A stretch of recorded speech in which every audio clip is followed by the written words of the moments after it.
বন্ধুরা সকলকে নমস্কার। সকলকে সন্ধ্যা রন্ধনশালায় স্বাগত জানিয়ে আমি আজকে আরেকটা নিরামিষ রেসিপি নিয়ে এসেছি।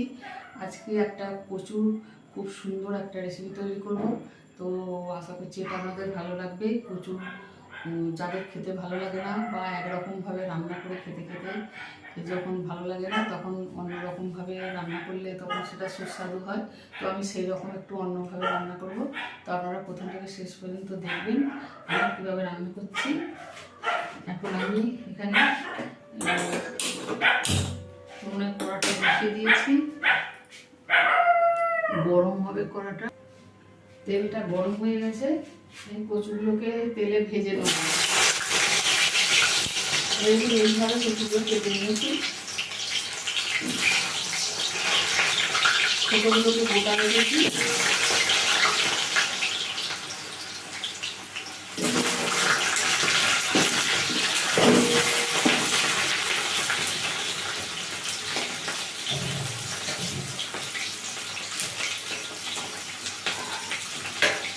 লবণ দিয়ে দেবো,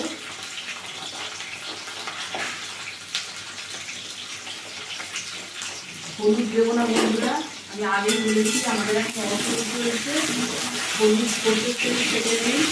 আমাদের আমি এটা সরষের তেলে রান্না করতাম, সরষের তেলে রান্না করে স্বাদটা বেশি ভালো হয়, সাদা তেলেও করা যায়। তো এটা আমি ঢাকা দিয়ে একটু ভেজে নেবো। কচুগুলো ঢাকা দিয়ে একটু ভেজেছি। আমি হলুদ দিয়ে বলে একটু কাশ্মীরি লঙ্কার গুঁড়ো দিয়ে দিয়েছি, রঙটা একটু চেঞ্জ হওয়ার জন্য। এগুলো সব ভাজা হয়ে গেছে, কিছুটা সেদ্ধ হয়ে গেছে।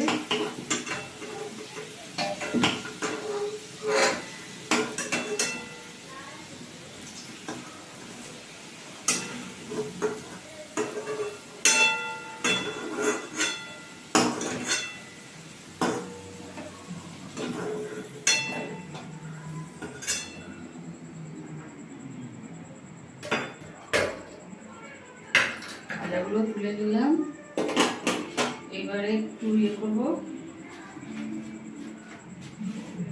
1 মিনিট বন্ধুরা, তেলটা একটু কমিয়ে নেবো।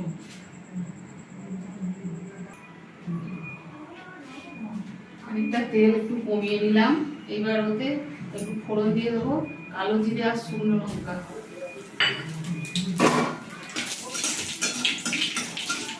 এবার এখানে অর্ধেকটা টমেটো আর 1 কাপ আদা বাটা।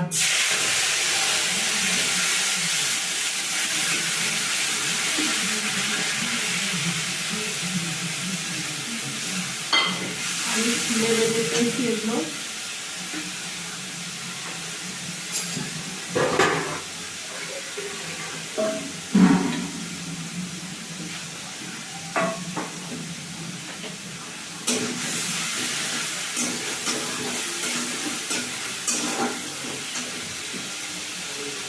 একটু কষে নেবো ওটা।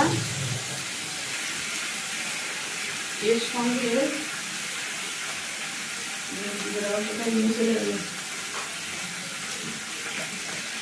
এতে 1 চামচ চিনি দিয়ে দিচ্ছি।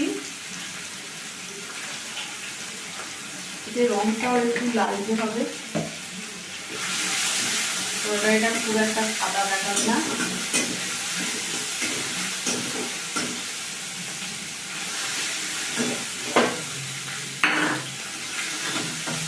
এখানে আছে পোস্ত, কাঁচা লঙ্কা আর 5টা কাজু বাটা ছিলে রেখে নিয়েছি।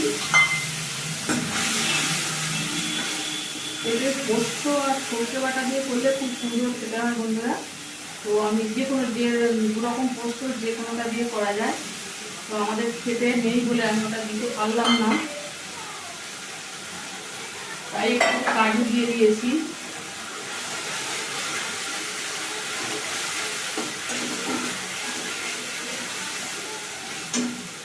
এর সঙ্গে একটু ঝাল লঙ্কা দিয়ে দেবো 1 চামচ।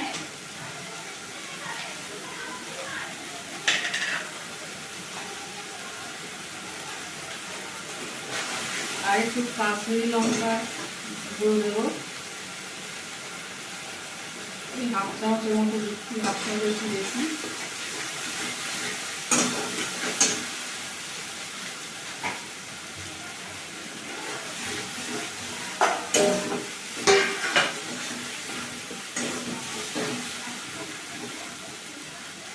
একটু লবণ দিয়ে দিচ্ছি।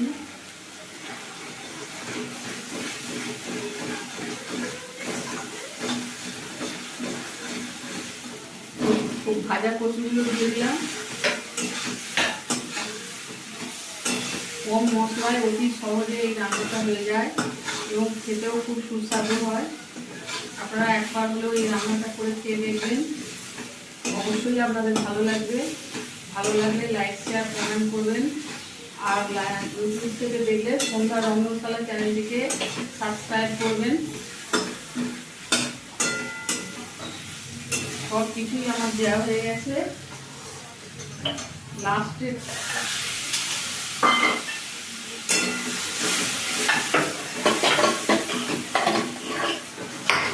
এমন কিছু মশলা নয় বন্ধুরা, আর কিছু কম মশলায় এই রান্নাটা হয়।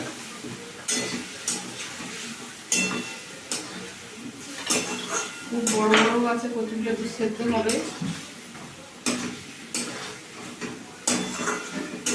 জল দিয়ে দেবো।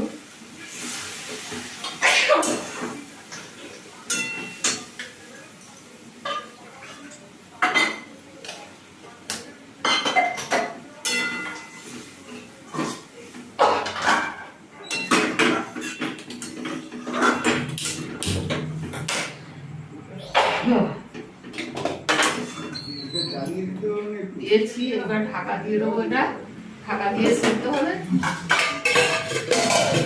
আঁচটা মিডিয়াম করে দেবো। সর্বশেষে এই ধনে পাতা ছড়িয়ে নামিয়ে নেবো। দেখবো এটা সেদ্ধ হয়ে গেছে কি।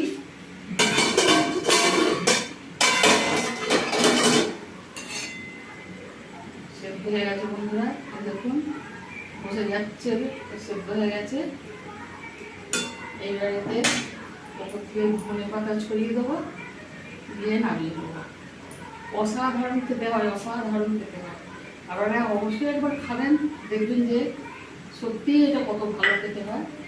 এটা আমি এখন একটু ঢাকা দিয়ে রাখছি, 5 মিনিট পরে আমি নামিয়ে নেবো। বন্ধুরা তাহলে কেমন লাগলো অবশ্যই জানাবেন। আজকে রাখছি, আবার দেখা হবে পরের কোনো রেসিপিতে।